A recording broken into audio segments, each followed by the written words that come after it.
the Terminator movie that I've wanted ever since Judgment Day. Thank you so much, number one. Number two, how did this film, with previous kind of like a sequel legacy films, like The Force Awakens, how did this film approach that style? Well, first of all, thank you very much. Hey man, thank you, brother. Thank you.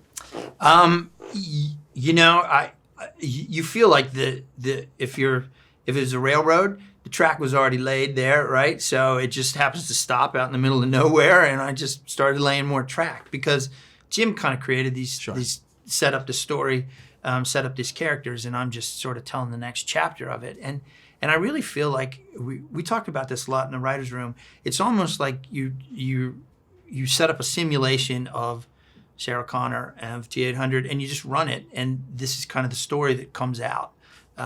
And I think it's sort of a natural evolution of those two stories. I hope it feels that way. Oh, 100%. Yeah, and the fact that Jim's involved in it really gives it he's been thinking about it. I mean, you get that feel that this would have been the next in line of that.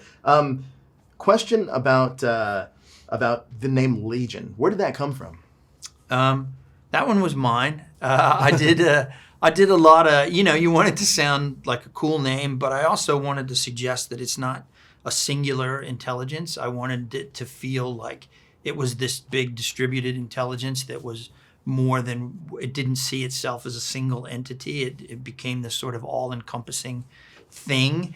And so Legion seemed like the right name. And, there's some biblical references in there. Right. Because Jim loves a good biblical reference.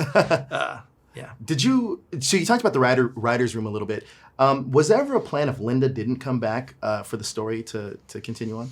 There was we had a really brief time where we talked about other options before we said, well, what if Linda comes back? Because that's the optimal thing. And once we started talking about that, we didn't talk about anything else until Jim had an answer, right? So we all just kind of funneled. Because if Linda says yes, then it's a whole, that drives a whole bunch of decisions. And if she says no, then you have to do something completely different because there was no world in which anybody else played Linda Hamilton.